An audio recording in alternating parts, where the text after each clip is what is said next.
ഒരു ബന്ധമുണ്ടായിരുന്നു. പറഞ്ഞേ ഹല്ലേലൂയ. മൊത്തം ജീവിതത്തെയും തിരുത്തി എഴുതുന്നത് ഒരു ബന്ധമാണ്. ബന്ധം ആരോടുള്ള ബന്ധം? ഇസ്രായേലിന്റെ ദൈവത്തോടുള്ള ബന്ധം. അതായത് rewriting the script which the world has made for you. ലോകം നിങ്ങൾക്ക് വേണ്ടി എഴുതിയ ഒരു തിരക്കഥയെ തിരുത്തി എഴുതുന്നത് ഒരു ബന്ധമാണ്. ആ ബന്ധമാണ് ദൈവബന്ധം. അത് അവനുണ്ടായിരുന്നു. അതുകൊണ്ട് he was more respectable than his brothers. അവന്റെ സഹോദരന്മാരെക്കാൾ കൂടുതൽ ബഹുമാന്യനായിരുന്നു. പറഞ്ഞേ ഹല്ലേലൂയ. അവന്റെ സഹോദരന്മാരെക്കാൾ കൂടുതൽ ബഹുമാന്യനായിരുന്നു. എന്താണ് അവന്റെ ബഹുമാന്യതയുടെ ആധാരം? എന്താണ് അവനെ കൂടുതൽ ബഹുമാന്യനാക്കി മാറ്റിയത്? പറയൂ, എന്താണ്?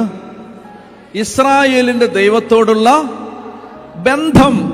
അവൻ ഇസ്രായേലിന്റെ ദൈവത്തോട് പ്രാർത്ഥിച്ചു. അതായത് സാഹചര്യങ്ങൾ എന്തും ആവട്ടെ, കൺമുമ്പിൽ കാണുന്ന സാഹചര്യം എന്തും ആവട്ടെ, ഒരു പ്രതീക്ഷയുമില്ലാത്ത സാഹചര്യം ആവട്ടെ, ഒരു പ്രതീക്ഷയില്ല, കരിന്തിരി കത്തുന്ന വിളക്ക്, തൊട്ടടുത്ത ചെറിയ കാറ്റിൽ പോലും അണഞ്ഞു പോകാവുന്ന വിളക്ക്, അതാണ് ചിലരുടെ ജീവിതം.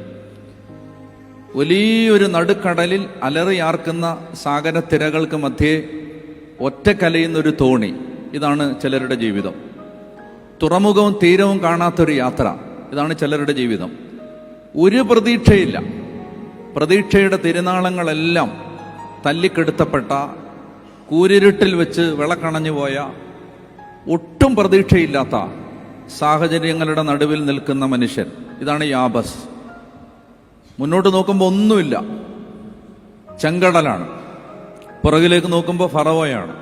വശങ്ങളിലേക്ക് നോക്കുമ്പോൾ ചതുപ്പ് നിലങ്ങളാണ്.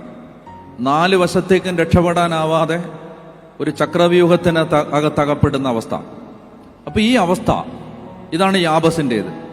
പക്ഷെ വാട്ട് മെയ്ഡ് ദ ഡിഫറൻസ്? എന്ത് വ്യത്യാസം? എന്താണ് വ്യത്യാസം? എന്താണ് ഇവന്റെ ജീവിതത്തെ സഹോദരന്മാരെക്കാൾ ബഹുമാന്യനാക്കി മാറ്റിയത്? അവൻ ഇസ്രായേലിന്റെ ദൈവത്തോട് പ്രാർത്ഥിച്ചു.